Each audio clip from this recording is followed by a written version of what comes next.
না, আমি আসলে আজকে রথযাত্রার দিন সবাইকে রথযাত্রার অনেক শুভ কামনা জানাই। জয় জগন্নাথ। সবাইকে ভালো রাখুন। জগন্নাথ, বলরাম, সুভদ্রা। আমি প্রত্যেকটা পুণ্যার্থীকে প্রণাম জানাই।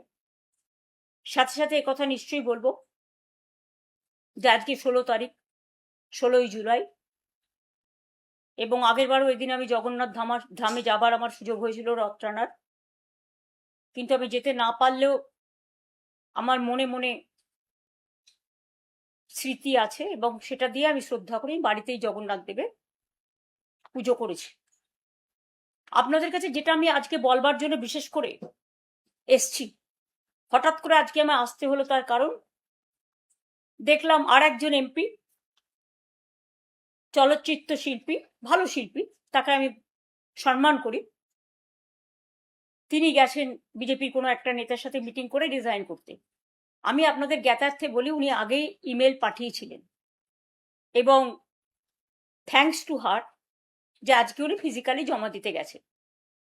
যাদের যাদের যাবার আছে আরো বিজেপির চাপে, পুলিশের চাপে, মাথা নত করার চাপে, কোর্টের চাপে, মানে কেসের চাপে, ইডির চাপে, সিবিআই এর চাপে, কোর্ট কেসের চাপে,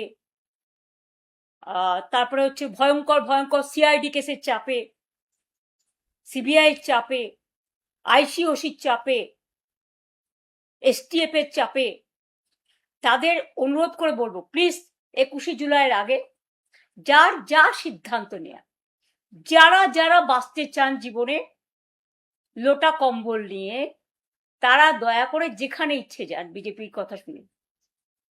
দয়া করে আমরা যে দলটি তৈরি করেছি তাকে কলঙ্ক লিপ্ত করবেন না। যার যার, আমি এক্ষুনি কনস্টিটিউশনটা পড়ছিলাম, clause 90, freedom of movement, freedom of speaking, freedom of rights, যেগুলো আছে মানুষের, সংবিধান বলেই দিয়েছে আপনারা করতেই পারেন। তাতে আমরা একটু দুর্বল হব না।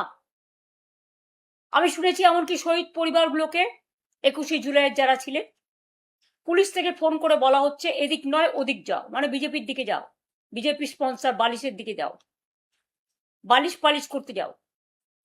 তাদের আবার অনেক টাকার উপহারও দেওয়া হবে। আমি বলি, আমরা তো খুব ক্ষুদ্র দল।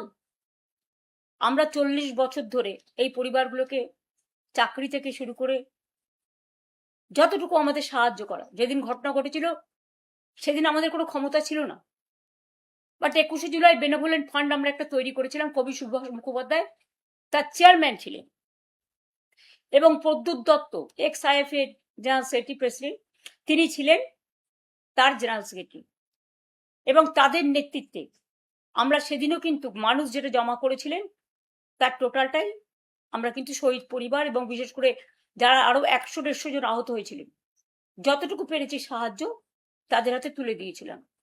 এবং প্রতি বছর আমরা শহীদ পরিবারকে ডাকিও সম্মান জানাই। এবারে যদি ভয়ে এবং অর্থের পরিসীমা ছাড়িয়ে যদি কেউ আপনাদের সাহায্য করতে চান, এটা আপনাদের সিদ্ধান্ত, কিন্তু মনে রাখবেন 40 বছর ধরে যারা প্রতিবার আমাদের প্রোগ্রামে এসছেন, আজকে দিন বদলেছে, সাময়িক। ভয় দেখাচ্ছে, সাময়িক। সন্ত্রাস দেখাচ্ছে, সাময়িক। টাকার লোভ দেখাচ্ছে, সাময়িক। এজেন্সির লোভ দেখাচ্ছে, সাময়িক। আমরা কিন্তু অমায়িক। আমরা আপনাদের ভুল বুঝছি না, আপনারা বুঝতে পারছি, আমরা বুঝতে পারছি আপনারা অনেক ঘেরা টোপে আছেন। আপনারা আমাদের সাথে এবছরটা থাকলেন বা না থাকলেন, হৃদয় জুড়ে আছেন, এবং যারা মারা গিয়েছেন তাদের জন্য আমাদের অনেক কর্মী রক্ত দিয়েছে। 13 জন ছাড়াও প্রায় 150 জন, 100 জন পুলিশ ফায়ারে, পুলিশ গুলিতে বিদ্ধ হয়েছিল। তাছাড়াও অনেক শহীদ পরিবার, ইলেকশনের পরেও আমাদের প্রায় 20-22 জন মারা গেছেন, হত্যা করা হয়েছে, অত্যাচার করা হয়েছে, বাড়ি জ্বালানো হয়েছে, ধর্ষণ করা হয়েছে। তাদের প্রতিবাদ করার ভাষা নেই, তারা প্রতিবাদ করতে পারেনি, কাউকে টাকা চাওয়া হয়েছে, সে দিতে পারেনি, আত্মহননের পথ বেছে নিতে বাধ্য করা হয়েছে। তাই আমি তাদের বলবো, তাদের সমর্থনে, মানে তাদের প্রতিবাদে, তাদের যে প্রতিবাদী কণ্ঠ তাদের ওঠাতে দেওয়া হয়নি, সেই প্রতিবাদী কণ্ঠ নতুন করে 21শে জুলাই আওয়াজ তুলবে। যদিও আদালতের অনেক রেস্ট্রিকশন আছে, আমরা চেষ্টা করব আমাদের সাধ্যমতো কোঅপারেশন করে পিসফুলি অ্যাসেম্বল হয়ে। আমি জানি পুলিশ অনেক জায়গায় বলছে যাবেন না, যাবেন না, যাবেন না, আটকে দেবো, আটকে দেবো, আটকে দেবো। আমি প্রশাসনকে বলবো, নিজের মতো নিরপেক্ষ থাকুন। এক পক্ষ হতে গিয়ে মনে রাখবেন জীবনটা অনেক দিনের। দিল্লি টলমল হলেও এখানে কিন্তু ঢলমল হয়ে যাবে, এবং যারা আজও যাচ্ছে তারা কিন্তু আমাদের সাথে গোপনে গোপনে যোগাযোগও রাখছে। কেউ ভয় সহ্য করতে পারে, কেউ পারে না, এটা তাদের ব্যাপার। কেউ আত্মরক্ষা করতে পারে, কেউ পারে না। আমরা মাথা নিচু করে চলি না বলে আমাদের ফেস করতে হচ্ছে। তো আমরা যদি ফেস করতে না শিখি, বাংলাকে ভালোবাসতে না শিখি, দেশটাকে ভালোবাসতে না শিখি, মানুষের রায়টাকে সম্মান না জানাই, তাহলে নিজেরা একদিন আত্মগ্লানিতে ভুগবো না। তাই বলি, যা করেছেন ভালো করেছেন, ভালো থাকুন, সুস্থ থাকুন, আপনাদের পরিবারগুলো ভালো থাকুন। 21শে জুলাই নতুন করে পথ চলা হবে, তাতে কি আসলো কি না আসলো আমার কোনো যায় আসে না। আমরা যারা থাকবো তারাই স্বর্ণখনি, তারাই আগামী দিন নতুন করে পথ চলা শুরু করবে। 1997 সালে যদি নতুন করে পথ চলতে পারি, 2026-এও পারবো। অনেক ছলনা, না নাম না নিশানা, কোনোটাই নাকি তারা রাখবেন না।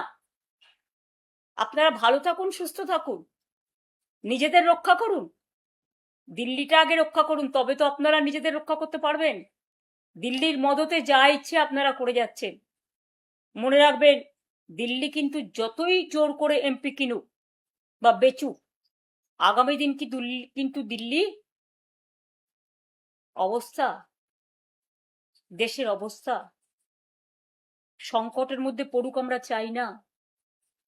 কিন্তু মানুষ বলছে, অর্থনীতিবিদরা বলছেন, সামাজিক মানুষ বলছেন, আজকে দীর্ঘদিন ধরে সুনাম অনশন করার পরেও, যেমন আমি যখন 26 দিন করেছিলাম, সরকার থেকে কেউ আমার সাথে কথা বলতে আসেনি।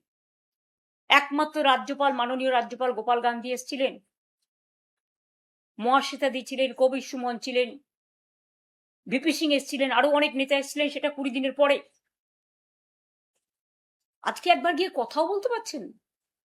আমাদের এখানে ছেলেমেয়েরা যখন আন্দোলন করেছিল, আমি তো নিজে ছুটে গিয়েছিলাম, আমি তো নিজে মিছিল মিটিং করেছিলাম, আমি তো তাদের অনেকবার ডেকেছিলাম। কথা বলতে কি হয়? একটা মানুষের জীবন সংকটে দাঁড়িয়ে আছে, আর আপনারা মিনিমাম মানে ভদ্রতা দেখাচ্ছেন না। মাথার উপরে খোলা আকাশ, এই বর্ষাকাল, মেঘ চমকাচ্ছে, বিদ্যুৎ চমকাচ্ছে, প্রশাসন চমকাচ্ছে, চমক ধমকের রাজনীতি শেষ হোক। আজকে এই পুণ্য দিনে, পবিত্র দিনে, এটাই দেশের কামনা, এটাই মানুষের কামনা। আমার এই কথাগুলো বলবার জন্য আপনাদের কাছে আজকে আমি এসেছিলাম, এবং যা বলছি আমি কিন্তু ভয় পাচ্ছি না। যারা যারা যাবার, দয়া করে 21-এর আগে তারা নাম লেখান ওদের সাথে। কিন্তু কোনোদিন ভাববেন না দলটাকে কলঙ্কিত করে আপনারা নিজেদের সম্মানিত করছেন। পরিবার বাঁচান, পরিবারকে তো বাঁচানোর দরকার, কারণ আপনাদের পরিবার, সম্পত্তি, লাগেজ, ব্যাকেজ, এই জন্য তো বিজেপি প্যাকেজ। আর যেখানে বিজেপি নেতারা দাঁড়িয়ে বলে নামও রাখবো না, নিশানাও রাখবো না, আরে অনেক দল অনেকবার সিম্বল চেঞ্জ করেছে, নিশানা কিন্তু থেকে গেছে। আপনি নাম চেঞ্জ করতে পারেন ক্ষমতার জোরে, নিশানা, দিশা, ভিশন, মিশন, অ্যাকশন, এটা কিন্তু আপনি শেষ করতে পারেন না। কণ্ঠরোধ করলে, লাস্ট কথা বিশ্বকবি রবীন্দ্রনাথ ঠাকুরের ভাষায় বলি, কণ্ঠ আমার রুদ্ধ আজকে বাসি সঙ্গীত হারা, আমাবস্যার কারা। লুপ্ত করেছে আমার ভুবন দুঃস্বপ্নের তলে। তাই তো তোমায় শুধাই অশ্রু জলে, যাহারা তোমার বিষাইছে বায়ু, নিভাইছে তব আলো, তুমি কি তাদের ক্ষমা করিয়াছ? তুমি কি বেসেছো ভালো? এটা মা মাটি মানুষের কাছে আমার আবেদন থাকবে। ভালো থাকবেন, সুস্থ থাকবেন। জয় হিন্দ, বন্দে মাতরম, জয় বাংলা।